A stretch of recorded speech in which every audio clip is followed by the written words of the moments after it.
விஜய் அவர்கள் வருத்தமாக ரொம்ப சேடா பேசினார். அது எல்லாருக்குமே வருத்தம் தான். ஒரு மனுஷன் கண்களை நின்றுட்டாப்ல. அந்த மனுஷன் மக்களுக்கு ஏதாச்சும் செய்யணும் அப்படின்னு தான் வந்திருக்காப்ல. அவரை கொண்டாந்து இந்த திமுக அரசு என்னென்ன பாடுபடுத்துது, அதனால மனுஷன் கண்ணில் தண்ணி விட்டாப்ல. ஆனா கொஞ்ச நேரத்தில் ஒரு பேப்பர் மாதிரி இது ஸ்கிரிப்டா பேசிட்டாப்லன்னு ஒரு தரப்பினர் பரப்பிட்டு இருக்காங்க. அது எந்த அளவுக்கு உண்மை போய் அப்படிங்கிறதுக்கு முன்னாடி நான் ஒரு வீடியோ போடுறேன், அதை நீங்க பார்த்துட்டு வாங்க.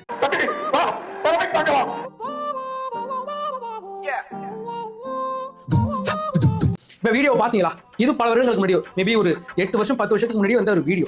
அதுக்கு அவங்க ஒரு ஸ்கிரிப்ட் பேப்பர் வச்சிருக்காங்க. எனக்கு தெரியாம போச்சுப்பா, அதை உங்களுக்கு தரேன். அந்த ஸ்கிரிப்ட் பேப்பர் நாங்கள் சைடில் போட்டுருவோம். துரைமுருகன் மார்பில் கை வைத்து தழுதழுத்த குரலில் பேச வேண்டும் அப்படி அந்த சிவாஜி கணேசன் பேச அப்படி அதே மாதிரி நம்ம துரைமுருகன் அவர் பேசினார். தம்பி தலைமை ஏற்கவா தம்பி, இந்த பல்ல கடிப்பாப்ல, ஒரு பல்லு வர விழுந்துருச்சுல, பப்புன்னு பேசாப்புல. அண்ணா எப்படி எங்களை வழிநடத்தினாரோ அதே போல அந்த அண்ணாவை போல நான் உன்னை பார்க்கிறேன் தம்பி கடிப்பாப்புல, பல்ல கடிப்பாப்புல. நீ வெறும் தம்பி மட்டும் அல்ல, இந்த இயக்கத்தை காக்க வந்த தலைவன் அப்படின்னு பேசுவாப்புல.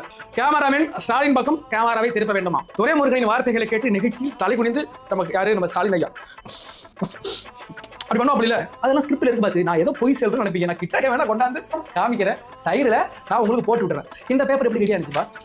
இந்த பேப்பர் பல வருடங்களுக்கு முன்னாடியே அவர்கள் ஸ்கிரிப்ட் பேப்பர் வச்சிருந்தாங்களா? இது எப்படி ஏயோ அதுவே, இது எப்படி இந்த திமுக அதுவே, இது எப்படி இந்த திமுக ஐடி கிரியேட் பண்ணாங்களோ அதே மாதிரி நாங்களும் கிரியேட் பண்ணோம். எங்களுக்கு ஒரு 4 நிமிஷம் கூட எடுக்கல கிரியேட் பண்றது.